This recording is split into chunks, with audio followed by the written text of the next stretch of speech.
Good morning, everyone, and welcome to our first inaugural MB Manitoba Crop Diagnostic School Q&A session for 2021. I'm going to introduce you to our panelists shortly. I have a few housekeeping items I want to go through with everyone, just so you're aware of how we're going to work the technology for this session. So if you have a question to ask, and we hope that you all have questions to ask, because that is what we are here to do, is to answer your questions today. I would like you to either type your question in the chat box. If you cannot see your chat box, it should be in this little drop-down menu on the side. You have a little orange arrow next to the top of your screen. You can pop that in and out, and it can show you this drop-down menu. So you can go ahead and start typing any questions that you have to ask the panelists into the chat. The other option is that you can raise your hand. And so that is this function right here. Down at the bottom underneath the little mute and unmute button, you can click on raise hand right there. And if you raise your hand, then that will be a signal to me to unmute you, and then you can ask your question to the panel. We don't have a CCA sign-in sheet, as I mentioned in the email that you will have received about this. And that's just because we don't have a set schedule of questions that we're going to be covering, or a number of questions or type of questions, but you can choose to self-report your credits if you want to through the CCA link or web page. If for some reason you lose your chat box, there is this view button up at the top of the screen. If you click on that, it drops down. You can recheck your chat box. So the worst thing that you can do really is close yourself out of this meeting and then log back in again. But you can also accidentally close your chat. Not a big deal. You can go back into view and access your chat again. So I said that I was going to introduce our panel today. And with us, we have our usual suspects with Manitoba Agriculture. So covering the topic of soils, we have John Hurd. Covering the topic of insects, we have John Gavlosky. Covering the topic of diseases, we have David Kaminsky. We have Ann Kirk on the line to talk to you about cereals. We have Dane Fraze on to cover oil seeds. And then we have Kim Brown, whose screen you won't be able to see, but she is in the background to talk to you today about weed questions. Oh, and Dennis Lang. I can't see my full screen. We have Dennis Lang also on the line to answer any questions you have about pulses. So again, feel free to toss your questions into the chat box, and we will be able to answer whatever questions you have. I did get a question that came in from an email that was sent in, and that was regarding some winter cereals. And so John Hurd, I'm going to throw this question to you. Someone typed in that we're seeing strips of good and poor growth of winter cereals after last year's canola crop. Do you have any ideas as to what those strips might be showing us? Okay, thanks, Marla. Just from what's been described there, I'm inclined to think it's our famous canola swath syndrome. If this is on sandy land that's low in potassium, we often see that crops like winter cereals or spring cereals, wheat and barley, or even soybeans later in the year will show potash deficiency between those old swaths. If that describes any of the situations here, I'd be thinking that that would be something to direct some soil testing right away. It can severely affect yield for cereals because it occurs early in the season. This type of weather restricts potassium uptake. Dry soils in the spring are when we sometimes see response to applied potassium, even on high test soils. So not surprised to be hearing some of that. The first crop we'll see it in is winter cereals, followed by some spring cereals, maybe later by soybeans, and nothing to do now, but get some solid soil testing done for this fall.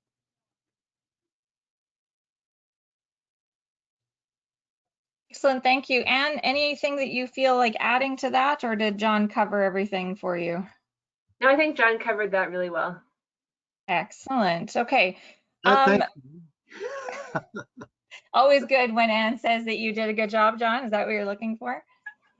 Another question that's come in, we have some thin, uneven wheat stand emergence. There are some seeds that are leafing out below the ground, some seeds without roots, shoots, and other ones are healthy. Is seed place fertilizer possibly the problem? Well, I could tackle this one, but I'm going to ask Anne maybe to comment too, because imagine she's seeing some of these ugly stands. I've seen a few, not as many as last year, but seen some where there are uneven emergence. And some of those, when we chase back, there's been more nitrogen placed with the seed than we'd like to have had. You described the symptoms there. We see uneven stands. We can see perfectly developed seedlings, but then we can also get ones with roots but no shoots, or vice versa, shoot but no root. And then these ones characteristic leafing out below the soil, and they're yellow. It's tough for the agronomist to verify this, because farmers have learned not to leave any check strips anymore. So the farmers or the agronomist has to work pretty hard to diagnose this, to make sure it isn't just something else. I've also seen it in saline areas where the emergence is poorer. But I'll kick it over to Anne, because maybe she's seeing some of these growth problems too in cereals. Yes, I haven't actually seen any plants that are, say, leafing out below ground, but I do know it's been a very stressful growing season, obviously, with the dry conditions. So I have seen some cereal crops that are quite thin. And yeah, some of those issues may be that the wheat started to germinate and then just didn't have enough moisture to continue. Maybe some of the seed was placed at a bit of uneven depths. Yeah, so some of that could be fertilizer burn with higher rates of nitrogen than we would like, which obviously is exacerbated in these dry conditions. And when we're seeing low plant stands, I think it's, at this point, just an opportunity to think about what your plant stand is and how low you're comfortable with keeping a plant stand. So it's obviously the second week of June. It's pretty late to think about, it's still possible to reseed, but you have to consider a lower yield potential at this point in time with reseeding. And then also just to consider, if you do have a fairly low plant stand, like I've seen some that are about 10 plants per square foot, if conditions are okay and we get some moisture, then we could end up with a fairly good yield. But it's really hard to tell at this point. It really depends on the environmental conditions going forward. So some of the work we've done at the Diversification Center has found that fairly low stands, we can still have pretty good yield, but it really depends on how many tillers we get and how much rain we see during the growing season. Yeah, and just a post-mortem on one of the really thin stands we saw last year. It was down towards the lower end of your thresholds, between 15 and 18 plants per square foot. With timely rains, ended up having good yields. How plants recover, they tend to do more tillering. That may delay harvest a bit, but with timely rains, good yields are still very possible.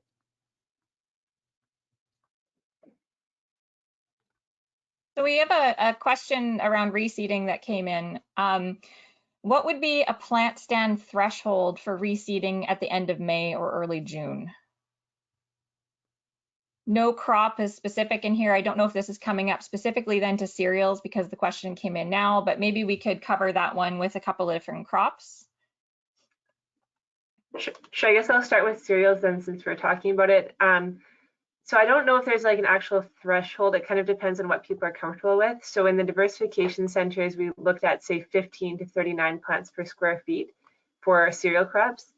And in most cases, we didn't see a significant difference in yield between that lower end of 15 and the higher end of 39. Yields were not statistically significant. So in this case, if it's, say, the first week of June, I would be comfortable with fairly low stands, like that 10 plants per square foot, that those people weren't reseeding because yield potential would be reduced at that time. And like John said, with some timely rains, we could have a fairly good yield overall. Yeah, when it's getting lower than that, then you'd be pretty concerned. But I'll let Dane and Dennis answer for the other crops. Sure. As for canola, the plant stand research is not time of year dependent. It's fixed within 5 to 7 plants per square foot is your ideal optimum for canola yield. However, this year we've had basically everything we could throw at canola for this spring. They've suffered through frost, extreme heat, intense flea beetle feeding pressure. So right now, canola stands are looking a little raggedy for the most part, and they tend to be hovering between 4 and 5 plants per square foot. If they do start to drop below that, there is obviously still yield potential there. Canola can compensate quite well given adequate moisture, good growing conditions, those sorts of things. So if the flea beetle pressure subsides or those insects are taken care of, as long as your plant stand is hovering 3 and above, I would still consider keeping the plant. We are running closer and closer to reseed deadline dates. To have 3 plants now versus maybe 5 plants later by tilling up, you're generally on the safer bet to keep your plant, keep the higher yield potential because you have an established root system or trying to already, and that crop's already taken advantage of whatever moisture we did have in May. We're not guaranteed any further rain. Sure would be nice, but trying to budget for the rain we already had versus ripping up and reseeding. So on the soybean side, just looking at the calendar date right now, we're into June 8th today, so we're kind of past that stage where any growers would consider any reseeding around Manitoba. The one thing I would like to mention though with that is if you're growing glyphosate tolerant soybeans and your plant stand is down to 80,000, you're still okay. You're gonna have to be on top of it for weed control, spraying it, make sure everything's good and clean. But I've even seen plant stands as low as 60,000 plants per acre with good weed management come out really good. We had a problem with that a number of years ago with poor seed quality, and I was actually shocked that we were still pulling off 40 bushels off this particular field that we were looking at. So just if you do have a thin stand and you're glyphosate tolerant soybeans, just keep it clean through the season. That's probably the biggest advice I can get or give you on this one. Good, right on. Perfect. Another question came in, John Gablowski, this one's for you. With how hot and dry things have been, what could potentially be the big insect issues this summer to be thinking about? Are early waves of grasshoppers going to be prevalent? Okay, yeah, really good question. Actually, before we get into the question here, Marla, today's a really, really important day. So I think we have to give it its proper due. Today is National Insect Appreciation Day. I'm sure you all knew that. And a few of us here at the office have decided that we're going to celebrate it in a very special way, because we all know that even though we're going to be bashing bugs in just a moment, they do provide more good than harm. So we want to give them their proper due. So a few of us have a special entomological breakfast prepared. So John Hurd and David Kaminsky and Anne, hold up your crickets. And these are smoky barbecue crickets. So we're going to start our day the proper way with some fresh smoky barbecue cricket. There we go. Boy, did I pick a good day to come a little later. So yeah, they'll be going around the office later. Everyone will get some. So anyway, yeah, insects, they can be good, not only as pollinators, predators, but they can taste good too. So there you go. Now regarding the effects of potential dry conditions on insects, some like it. So you've got a spectrum. Some will thrive, some it won't really matter much, others won't do well at all. So very big spectrum. Some of the ones that do better, grasshoppers. It helps their development, survival. If you get a lot of rain in June, sometimes you get fungal pathogens in the population. There's one where it drives them up to the top of the plants and they end up dying there. You won't get as much pathogen in the population. They develop a bit quicker if it's hot and dry. The other big factor with grasshoppers, in a dry year, you don't have as much naturalized vegetation in the landscape. All of our pest species of grasshoppers, aside from your crops, also feed on this naturalized vegetation. So your ditches, any natural vegetation. In a dry year, you just don't have as much of that. So they're in your crops more. So grasshoppers is top of the list. Flea beetles, they like hot, dry, calm conditions. So a day like today will be a good flea beetle feeding day, so you need to watch them a bit more carefully. Some of the things that may not do as well, wheat midge. Wheat midge needs a certain amount of moisture in May for it to come out of the ground as an adult and start laying the eggs. So now they don't emerge until usually early June, but they need that trigger in May, that moisture trigger to get them going. And if they don't get that, they will basically sit in the soil, and sometimes they will overwinter for a second year. So wheat midge, less of a concern. Sunflower midge, less of a concern. Root maggots, less of a concern. Maybe even cutworms to some degree, but all of that's variable depending on the species. But certainly flea beetles and grasshoppers would be two you really want to watch this year.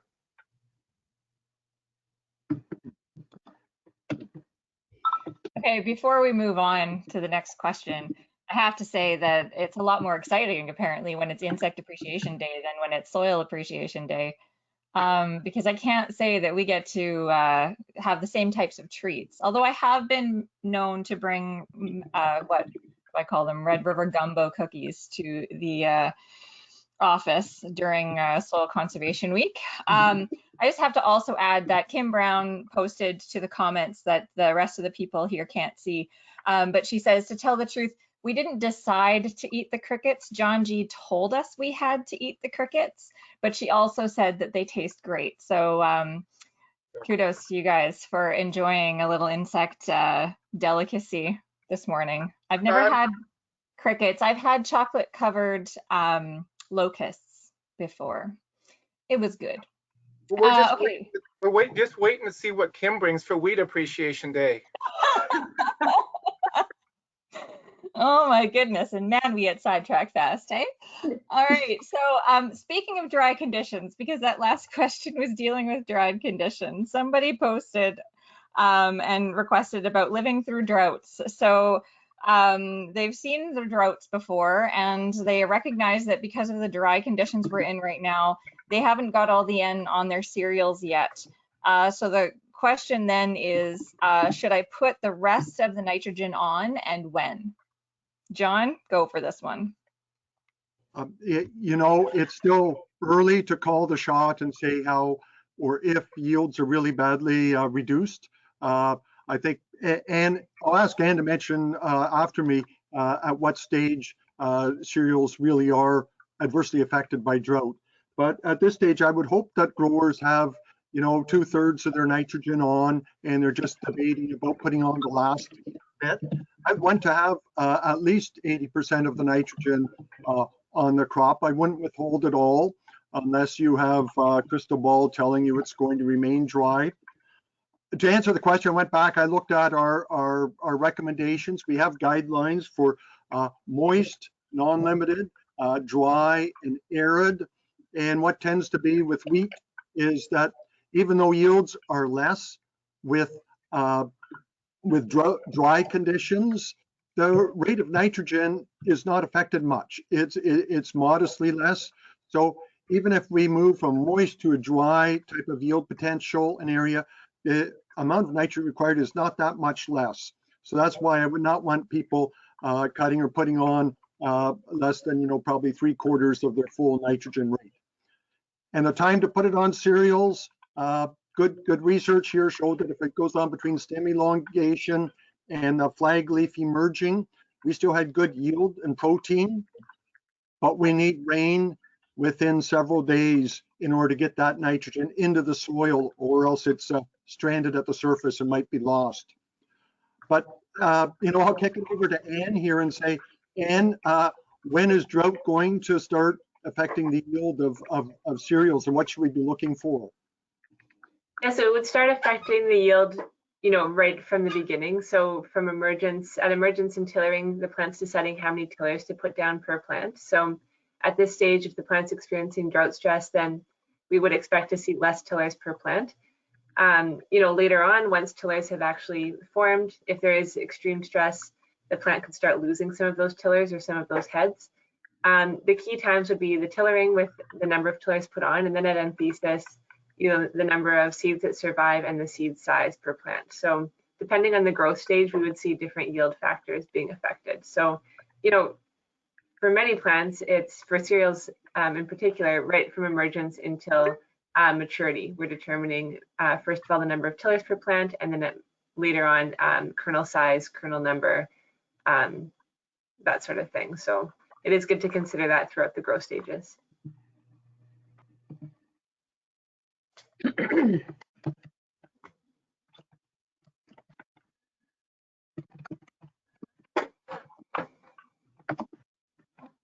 Since there's a space here, Marla, can I jump in for a moment? Sure, go right ahead, David. I was just looking for the next question here. Okay. The disease guy isn't going to speak much during this dry period because, as you know, disease infection often depends on significant moisture, which we're not getting. But the comment that Dane made about canola plant stand and reseeding, one of the risks you run if you do that is to have a stagy canola crop. If you're trying to conserve moisture, you're not likely to kill those few plants that are out there. And then later in the season, they will be showering down their petals on a less mature crop.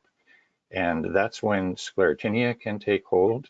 It depends on the sugars from fallen petals as a source of food to launch an attack on the plant.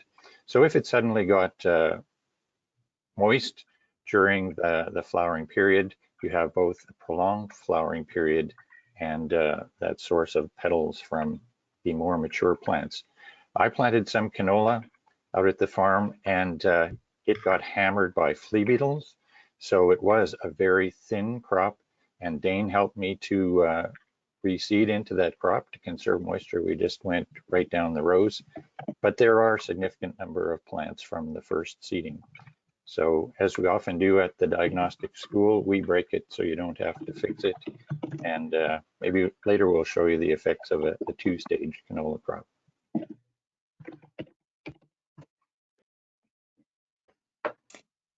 Thank you, David. A question came in about soybeans. And this also then links to a lot of the dry conditions we've been dealing with and the decision on when to roll right now, especially with some of the winds that we've been experiencing. So Dennis, this question would be for you. When should I be considering rolling soybeans post-emergence? Thanks, Marla. A number of growers decided not to roll after seeding like as they normally would because of how dry things were and the risk of soil erosion. If you're doing post-emergent rolling, what you really want to be looking for is that first trot foliate coming out. That grouping of 3 leaves is kind of important because that will tell you that the rest of the field is fully emerged. I was walking out into my field today and I just started to see the first trifoliate coming out. In that case, it's probably still a little bit early because when I also see plants that are still at the hook stage, so there's going to be some variability. But typically, if you're at full first trifoliate, then you're good to go. But what's key is you want to be rolling on a 25+ degree day. We were rolling some peas last week on the 30-degree day, and they were at the fourth node stage. They came out just fine. They rolled over, no problems, and they come back, nothing snapped. With soybeans, however, you still want to be rolling on those hot days. Do not roll in the morning. Wait to first trifoliate. That way, you're good to go, and you still got about 10 days yet. You have a bit of a window, and always check to make sure once you make your first pass that you're not snapping any plants off. Those are some of the key points to kind of keep in mind.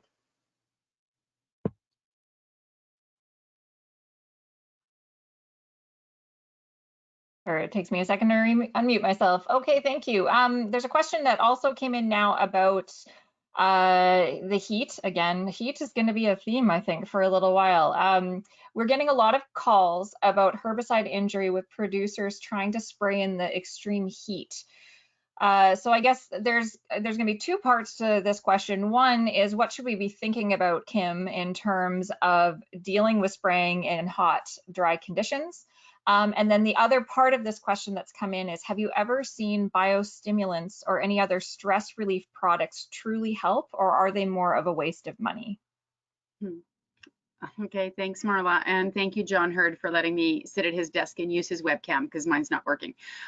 Yeah, hearing reports about some crop damage from last week. Yeah, just because guys that did have to go ahead and spray in the heat, it was really, really tough conditions. Not a lot you can do about that now. You're just going to have to let it grow through that. Hopefully, you know, most times our crops do recover, but they do look a little under the weather for a while.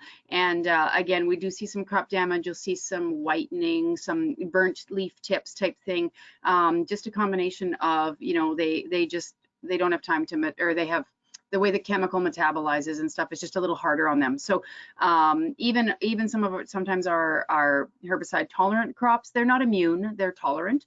So we do what we can and we try not to spray if we have to. One thing too I would really urge is that you really need to be watching how well the weed control worked, because in addition to having crop damage, you lots of times will also get substandard weed control sometimes, because our weeds are not in great shape for spraying. They're hardened off. They're not. So sometimes we don't get a great job on weed control. So that's something to be scouting for as well. The crops will probably recover if we get any kind of rain.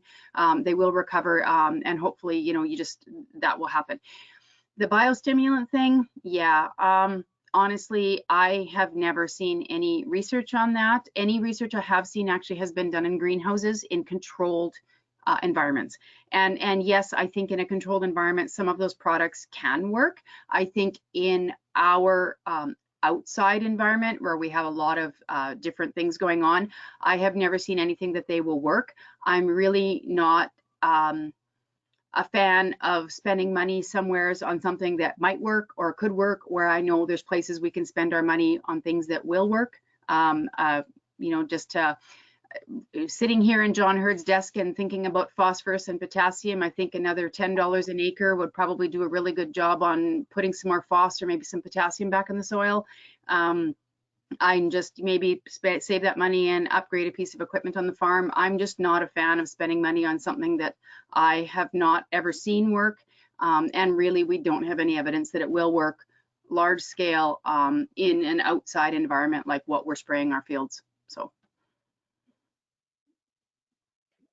Thank you, Kim. Okay, so we are going to wrap up today. We always wanted to keep these kind of short and sweet in the morning since it's a busy time of year for people, but we truly appreciate everyone coming in today, taking the time to listen in and ask your questions.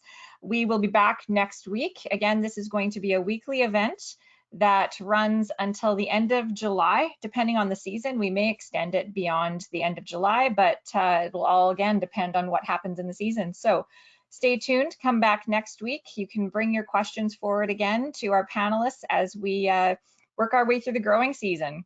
All right, have a great day, everyone, and we will see you next week. And stay hydrated.